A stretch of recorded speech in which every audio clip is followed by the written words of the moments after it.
আমাদের এখানে সংখ্যালঘুরা যেভাবে বিপদে আছে বাংলাদেশের তুলনায় অনেক কম। তার কারণ বাংলাদেশের একটা ভয়ঙ্কর ঘটনাকে রাজনীতির রং মাখাতে অনেক পরিকল্পনা করতে হয়েছে, কিন্তু আমাদের এখানে সেই নাফিসা বলে বাচ্চা মেয়েটা মুসলমান, যাকে মন্দিরের মধ্যে ঢুকে পুরোহিতরা বারবার রেপ করে খুন করেছে, যেখানে কি জানে আমাদের ওই গুজরাট দাঙ্গায় ওই মেয়েটি বিলকিস বানু তার পরিবারের 7 জনকে দাঁড়িয়ে খুন করে দিয়েছে এবং তার বাচ্চা 12 বছরের বাচ্চাটাকে গ্যাংরেপ করে খুন করে দিয়েছে, বিলকিসকে খুন করে গ্যাংরেপ করেছে। তারপরেও যারা রেপ করলো তাদেরকে ছাড় দিয়ে দিল, মারা দিয়ে দিল। কিছুদিন জেলে থাকার পর তারা মারা পেয়ে গেল। ভারতবর্ষে একদম ভারতের একটা মুখ্যমন্ত্রী স্টেজে বসে আছে যোগী আদিত্য, তার পাশে বসে একজন নেতা বলছেন, বিজেপির নেতা বলছেন মুসলমান মেয়েদের মাটি থেকে তুলে রেপ করতে হবে। অর্থাৎ ভারত যেভাবে মুসলমানদের উপর টর্চার নামিয়ে এনেছে, যেভাবে খুন করে এনেছে, এটা নিত্য দিনের ঘটনা। অর্থাৎ মৃত্যু ভারতে হোক, আমেরিকায় হোক, জাপানে হোক, মৃত্যু মানে মানবতার মৃত্যু। আমরা ওটাকে মানবতা দেখছি, নৈতিকতা দেখছি, বিবেক দেখছি, মনুষ্যত্ব দেখছি। ফলে দীপু দাসের মৃত্যুটা অনেক কিছু প্রশ্ন ডেকে আনলো। প্রশ্নটা এই, মুসলমানরা নিষ্ঠুর, মুসলমানরা দীপু দাসকে মেরেছে, ভারতে হলে আমরা মেরে দেবো, ওই করবো সেই করবো, মানে একটা বিরাট প্রচার চলছে বাংলাদেশের তত্ত্বাবধায়ক সরকার ইউনিট সরকারের বিরুদ্ধে। সুতরাং এটার পিছনে অন্য কোনো পরিকল্পনা ছিল না তো আমি জানি না, তবে আমি এটা জানি বাংলাদেশে RSS খুব স্ট্রং। এই যে সুবোধ বিশ্বাস মতুয়াদের নেতা যে বেঈমান, এই সুবোধ বিশ্বাসের ভাই কিন্তু বাংলাদেশের RSS এর নেতা। আমি জানি বাংলাদেশের গোবিন্দ বড়মানিক RSS এর পর মাথা ধোলাই করছে যে তোমাদের ভারতে ঢুকতে হবে, ভারতে ঢুকে বিজেপিকে জেতাতে হবে, কারণ বিজেপি বা নরেন্দ্র মোদী হচ্ছে ভগবানের মতো, নরেন্দ্র মোদী আমাদের ডুয়েট নাগরিকত্ব দেবে। সুতরাং আপাত চোখে আচ্ছা একটা দীপু দাস আমাদেরই সন্তান, আমাদেরই ভাই, আমাদেরই সবকিছু, তাকে যে নৃশংসভাবে মারা হয়েছে এটার বিরুদ্ধে প্রতিবাদ করবে না পৃথিবীতে এমন মানুষ নেই। কিন্তু বাস্তবটা এটাই, আজকে সারা বিশ্বের সংখ্যালঘু মানুষরা ভয়াবহ বিপদের মধ্যে আছে। সংখ্যালঘু মানুষদের উপর সংখ্যা গুরুদের যে ভয়ঙ্কর অত্যাচার, সেটা গোটা পৃথিবীর নানা প্রান্তে, যা মেনে নেওয়াটাও বিরাট কঠিন, কিন্তু কিছু করার নেই। আজকে দেখুন দীপু দাসকে যেভাবে মারা হলো, দীপু দাস বাংলাদেশের একটা তথাকথিত নিম্নবর্ণের একটা সাধারণ শ্রমজীবী মানুষ। সে পরবর্তী সময় যা খবর পাওয়া গেল, সে একজন একটা ইউনিয়ন করত, সে একটা কারখানায় চাকরি করত, যে কারখানায় সে একটা ইউনিয়নের হয়ে সে লড়াই করেছে এবং মালিক পক্ষের সঙ্গে তার একটা বিরোধ তৈরি হয়েছিল। এটা তো চিরকালীন একটা মালিক শ্রমিকের গল্প। ঠিক একইভাবে মালিক কৌশল করে আগে দীপুকে পিটিয়ে মেরেছে এবং সেটা তুলে দিয়েছে মবের হাতে। পরবর্তী সময় যেটা দেখতে পেলাম, দীপু দাসকে মেরে দেবে জেনেও তাকে মবের হাতে তুলে দিয়েছে, মানে অনেক মানুষের হাতে তুলে দিয়েছে যাতে তারা মারে, এবং জনগণ তাকে পিটিয়ে মেরেছে। পিটিয়ে মারার পরে যে জায়গাটা আমাদের মিসিং লিঙ্ক, আমরা যেটা দেখলাম, যেটা দেখানো হচ্ছে, সেটা তাকে গাছে তোলা হচ্ছে এবং জ্বালিয়ে দেওয়া হচ্ছে এবং সেখানে জনগণ সেই ছবি তুলছে, উল্লাস করছে, এটা আমরা দেখলাম। কিন্তু আসলে যে ঘটনাটা ঘটেছে সেটাও মারাত্মক। দীপু দাসকে পিটিয়ে খুন করা হয়েছে।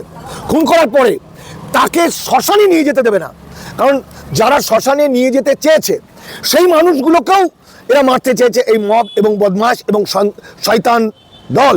আমি হিন্দু মুসলমান বলে কিছু বলছি না, যেহেতু সেটা বাংলাদেশের সংখ্যাগুরু মুসলমান, তাই তাদের বেশিটাই মুসলমান। কারণ যারা ধরা পড়েছে তাদের মধ্যে হিন্দু আছে, মুসলমানও আছে, হিন্দুর সংখ্যাটা কম।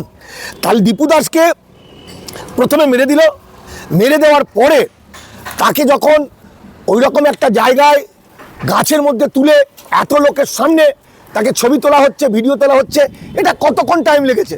নিশ্চয়ই টোটাল প্রসেসটা আধ ঘন্টা 1 ঘন্টার বেশি লেগেছে।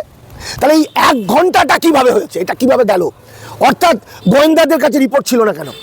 অর্থাৎ এই মানুষগুলো এই মরদেহটা তুলতে এতটা টাইম লাগলো, এই টাইমের মধ্যে থানায় কেউ ফোন করলো না কেন? মানে হচ্ছে যে দেখুন, এটা দীপু দাসকে পিটিয়ে মেরেছে, মালিক মেরেছে, তারপরে এটা রাজনীতি করার জন্য সারা বিশ্বের কাছে ইউনিট সরকারের দুর্নাম করার জন্য এবং বাংলাদেশের বিরুদ্ধে যে একটা শক্তি, সেই শক্তি মাথাচাড়া দিয়েছে। তারাও কিন্তু কম স্ট্রং নয়, নিশ্চয়ই তাদের পরিকল্পনা করে করতে হয়েছে। এক তো মানুষ উত্তেজিত হয়ে কাউকে মেরে দিল, যেমন আমাদের ভারতবর্ষে বেশিরভাগ ক্ষেত্রে দেখা যায়, ট্রেনে বাসে যাচ্ছে মুসলমান দাড়িওয়ালা কোনো ধর্মভীরু মুসলমান তার দাড়ি ছিঁড়ে দিল, তার মাথার টুপি ছিঁড়ে দিয়ে তাকে ট্রেন থেকে ফেলে মেরে দিল। দেখা যাচ্ছে আমাদের বাসন্তীর সাবির, সে কাজ করতে গেছে হরিয়ানায়, তার বাড়িতে এসে গরুর মাংস খেয়েছিস বলে তাকে পিটিয়ে পিটিয়ে পিটিয়ে পিটিয়ে পিটিয়ে পিটিয়ে মেরে দিল। এই যে কেরালাতে ঘটলো, প্রায় প্রতিদিন আমাদের ভারতবর্ষে এই ঘটনাটা অনেক বেশি, অনেক অনেক অনেক অনেক অনেক বেশি। মানে আমাদের এখানে সংখ্যালঘুরা যেভাবে বিপদে আছে বাংলাদেশের তুলনায় অনেক কম। তার কারণ বাংলাদেশের একটা ভয়ঙ্কর ঘটনাকে রাজনীতির রং মাখাতে অনেক পরিকল্পনা করতে হয়েছে, কিন্তু আমাদের এখানে সেই নাফিসা বলে বাচ্চা মেয়েটা মুসলমান, যাকে মন্দিরের মধ্যে ঢুকে পুরোহিতরা বারবার বারবার রেপ করে খুন করেছে, যেখানে কি জানে আমাদের ওই গুজরাট দাঙ্গায় ওই মেয়েটির বিলকিস বানু তার পরিবারের 7 জনকে দাঁড়িয়ে খুন করে দিয়েছে, এবং তার বাচ্চা 12 বছরের বাচ্চাটাকে গ্যাংরেপ করে খুন করে দিয়েছে, বিলকিসকে ফোন করে গ্যাংরেপ করেছে। তারপরেও যারা রেপ করলো তাদেরকে ছাড় দিয়ে দিল, মারা দিয়ে দিল, কিছুদিন জেলে থাকার পর তাহলে মারা পেয়ে গেল। ভারতবর্ষে একদম ভারতের একটা মুখ্যমন্ত্রী স্টেজে বসে আছে যোগী আদিত্য, তার পাশে বসে একজন নেতা বলছেন, বিজেপির নেতা বলছেন মুসলমান মেয়েদের মাটি থেকে তুলে রেপ করতে হবে। অর্থাৎ ভারত যেভাবে মুসলমানদের উপর টর্চার নামিয়ে এনেছে, যেভাবে খুন করে এনেছে, এটা নিত্য দিনের ঘটনা। অর্থাৎ মৃত্যু ভারতে হোক, আমেরিকায় হোক, জাপানে হোক, মৃত্যু ইজ মৃত্যু। মৃত্যু মানে মানবতার মৃত্যু। আমরা ওটাকে মানবতা দেখছি, নৈতিকতা দেখছি, বিবেক দেখছি, মনুষ্যত্ব দেখছি। ফলে দীপু দাসের মৃত্যুটা অনেক কিছু প্রশ্ন ডেকে আনলো। প্রশ্নটা এই, দীপু দাস তাকে মারা হলো, কেন মারা হলো? হতে পারে পলিটিক্যাল কারণে, হতে পারে তার মালিক শ্রমিকের সম্পর্কের জন্য, যেটা আমরা হামেশাই আমাদের ভারতবর্ষ কেন পৃথিবীর বিভিন্ন প্রান্তে দেখি। কিন্তু দীপু দাসকে মারার পর তারপরে যে অনেকটা ঘন্টা পেরিয়ে গেল, অনেকটা সময় গেল, তাকে শ্মশানে পোড়ানো হলো না, এবং তাকে নিয়ে আসা হলো, তোলা হলো, লোক জড়ো হলো, তাকে পোড়ানো হলো। এই যে টাইমটা, এই টাইমের পিছনে যে ষড়যন্ত্র আছে, সেই ষড়যন্ত্রের কালপিঠ কারা মনে রাখতে হবে। এমন একটা সময় ঘটেছে যখন বাংলার এবং ভারতের কোটি কোটি বাংলাদেশ থেকে আসা অখণ্ড ভারতের ভূমি সন্তান অর্থাৎ বাঙালরা চিরকালের জন্য বেনাগরিক হয়ে যাচ্ছে। এমন একটা সময় যখন চায়ের দোকানে, রাস্তাঘাটে, বাজারে সব সময় বাঁচার জন্য কথা বলার কথা, যখন মানুষের একত্রিত হওয়ার কথা যে আমরা ভারতবর্ষে যুগ যুগ ধরে বাস করছি, আমরা রাতারাতি দেশভাগ করিনি, সুতরাং আমাদেরকে বেনাগরিক করা যাবে না, লড়াই করার কথা, তখন কিন্তু প্রত্যেকটা চায়ের দোকানে আলোচনা হচ্ছে মুসলমানরা নিষ্ঠুর, মুসলমানরা দীপু দাসকে মেরেছে, ভারতে হলে আমরা মেরে দেবো, ওই করবো সেই করবো। মানে একটা বিরাট প্রচার চলছে বাংলাদেশের তত্ত্বাবধায়ক সরকার ইউনূস সরকারের বিরুদ্ধে। সুতরাং এটার পিছনে অন্য কোনো পরিকল্পনা ছিল না তো আমি জানি না, তবে আমি এটা জানি বাংলাদেশে RSS খুব স্ট্রং। এই যে সুবোধ বিশ্বাস মতুয়াদের নেতা যে বেঈমান, এই সুবোধ বিশ্বাসের ভাই কিন্তু বাংলাদেশের RSS এর নেতা। আমি জানি বাংলাদেশের গোবিন্দ বড়মানিক RSS হিন্দু মহাসভা বা RSS বা আরও হিন্দুত্ববাদী ধর্মের অন্যতম নেতা, যিনি আমার কাছে ভিডিও আছে, খুঁজলে পাওয়া যাবে, একদম বসে বসে বসে বসে বাংলাদেশের লোকেদের মাথা 2014 পর মাথা ধোলাই করছে যে তোমাদের ভারতে ঢুকতে হবে, ভারতে ঢুকে বিজেপিকে জেতাতে হবে, কারণ বিজেপি বা নরেন্দ্র মোদী হচ্ছে ভগবানের মতো, নরেন্দ্র মোদী আমাদের ডুয়েট নাগরিকত্ব দেবে। সুতরাং আপাত চোখে, আচ্ছা একটা জিনিস বলুন তো, আমরা এই যে ভিডিও করছি, এই যে আমার ভাইরা বন্ধুরা যে ভিডিও করেন, ইউটিউবাররা, যখনই কোনো একটা ভয়ঙ্কর ছবি আসে তখনই সেটা ফেসবুক বন্ধ করে দেয়।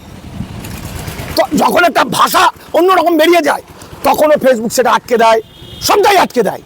তাহলে দীপু দাসের এই আগুন জ্বলছে একটা নৃশংস দৃশ্য দিনের পর দিন কি করে সোশ্যাল মিডিয়ায় চলছে, ফেসবুক, ইনস্টাগ্রাম থেকে শুরু করে সব জায়গায়, হোয়াটসঅ্যাপ, সব জায়গায় চলছে কি করে?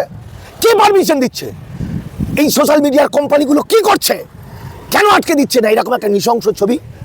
আপনারা একবার ভাবুন তো, এই ধরনের নৃশংস ছবি আপনি লাস্ট কতদিন আগে দেখেছেন?